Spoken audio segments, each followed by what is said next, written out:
Canada's been printing money for 150 years, but despite major contributions to our country, the bills have never featured the image of any of our Indigenous peoples. Now, the Native Women's Association of Canada is hoping to change that. The organization has started the Change the Bill campaign, calling for a prominent Indigenous woman to be featured on the next Canadian bill. CEO of the group, Lynn Grew, joins me now this morning from Chelsea, Quebec, to talk more about it. Good morning, Lynn. Good morning, and thank you very much for having me here today to talk about this amazing campaign that we have. It certainly sounds like it. I love the colors, and I want to talk about the campaign. Where did it come from? How did this all start? Well, we actually decided to go ahead with the campaign jointly with a group from Toronto called Taxi.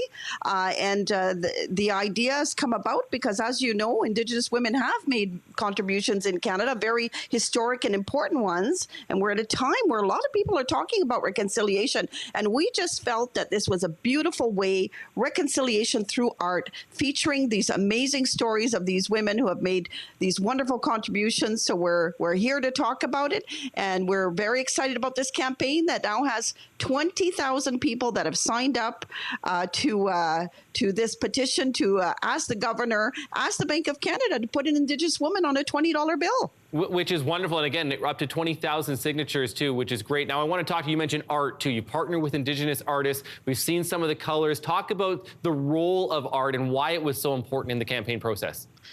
Well, art, you know, there's healing through art. There's reconciliation through art. Art is it transcends different cultures.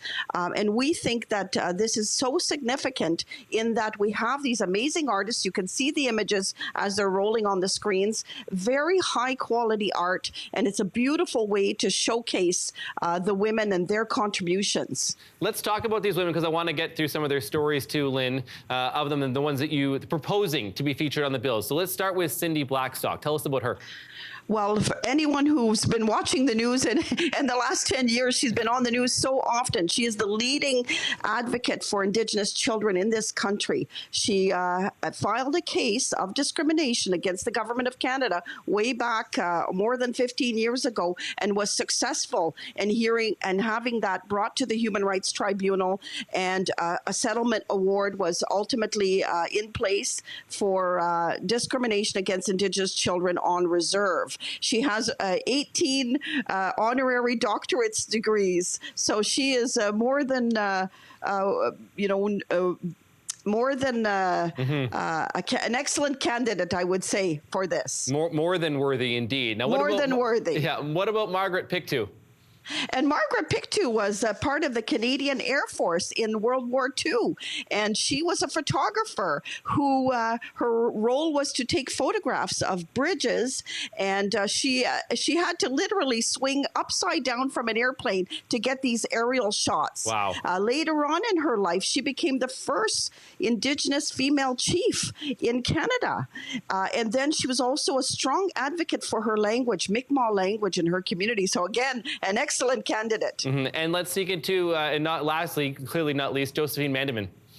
Well, Josephine Pick, in the later years of her life, actually walked 17,000 kilometers all around the Great Lakes to raise awareness of the pollution in our waters, rivers, and lakes, and to promote the fact that Indigenous women and women in general are water carriers and life givers. And so I know you did mention your campaign too, because I want to talk about it. So you're at 20,000. You need to get to 25,000 signatures. Where can people do that, and what are you hoping to do once you reach that goal? Well, people can go on Change the Bill onto our website and sign up onto that petition. We hope to influence the Bank of Canada in a positive way to actually achieve that goal of getting the $20 bill with an Indigenous woman on that $20 bill, and to get to people's hearts. Mm-hmm. Reconciliation can happen through art. We believe that. Lynn Grew, it's a wonderful initiative, and we really appreciate your time this morning. Thank you. Thank you so much. My pleasure. Hey, thanks for watching. If you liked this, be sure to subscribe here, or you can check out more Your Morning videos right here.